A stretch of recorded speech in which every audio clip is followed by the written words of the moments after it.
what you wish for, Parker. Spider-Man No Way Home. A review of the film. And this will come with spoilers. Okay?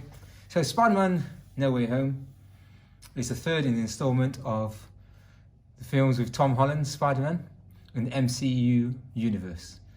Me myself, I don't like that. I don't like the MCU version of Spider-Man. I think it relies too much on Tony Stark, Stark Tech, and all those sort of things. And it looks like the villains in this film are going to be relying on Tony Stark and Stark Tech technology. So for me, I think that's pointless. They already have their own abilities. I don't know where this thing is coming from. Maybe it's Kevin Feige, his obsession with Iron Man. But it just seems like Spider-Man is just going on the way of, it's too much heavily based on Tony Stark. And he should have his own, he should be a person on his own as a Spider-Man. Like Tobey Maguire was and like Andrew Garfield was. I think they're going the wrong way about it, and I think it's ridiculous, and I think it's pointless. Okay, so maybe the MCU universe is for the new generation of, you know, younger people who like Spider-Man, who like comics, but for me, I just think they're going in the wrong way. Anyway, I've just seen the film, Spider-Man No Way Home, and this is my review.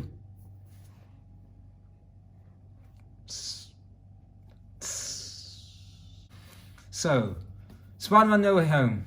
Unless you've lived under a rock, Spider-Man No Way Home. You've seen the trailers. You've seen all the leaks and everything. And I would say the majority of leaks are true. In fact, the vast majority of them are true. The film starts off at quite a good pace, where Peter is how can I say? He's trying to find him and his girlfriend MJ and the friends, and they're trying to find the way. And all of a sudden, starting off from the last film, it starts off where the last film ended, where he got he's in trouble for killing Mysterio. So they find out that it's Peter Parker, and he goes to Doctor Strange to get Doctor Strange to help him, to get people to help forget that he's Spider-Man. But on the course of that, Spider-Man does Doctor Strange does a spell, and what happens is he lets all the villains from the past into the new universe, into this universe. So what you have is Doc Ock, you have Doc Ock, you have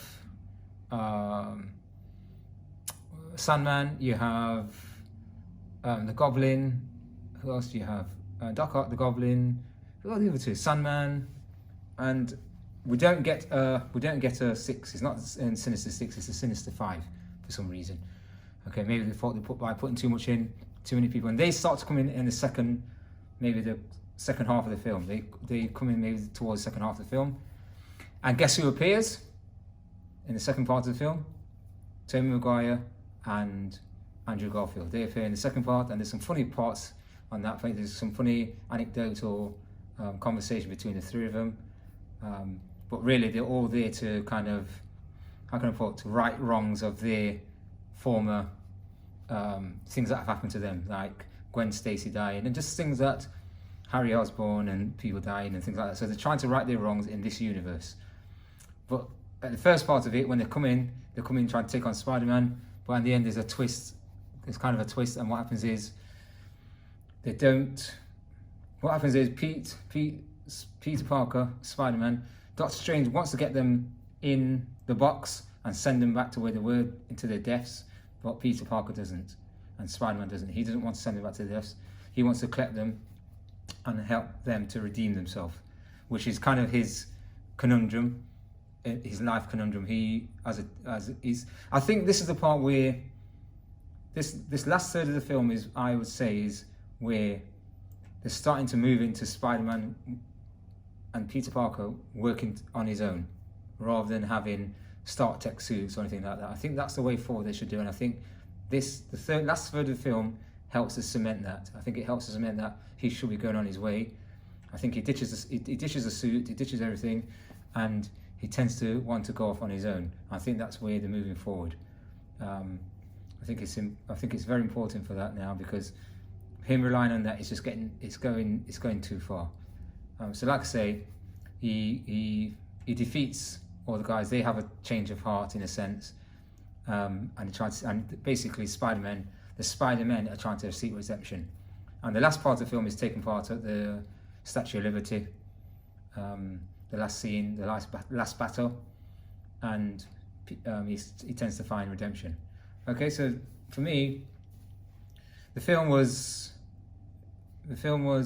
it's the best one out of the three. There's no doubt it was the best one out of the three. One, because I like Tobey Maguire. Another thing I like Doc Ock and the Green Goblin in particular. That's probably one of my favourite villains. I don't like, obviously, I hate that mask. I prefer that they use prosthesis and make him look like how he did in the comic. But spot on with Willem Dafoe as the Green Goblin. So Green Goblin, I'll say actually as well, Green Goblin tends to lead. He's going to be the leader in this one, which is, he does it in the comics anyway. He tends to be the leader of the Sinister Five, and he takes the centre stage. So I think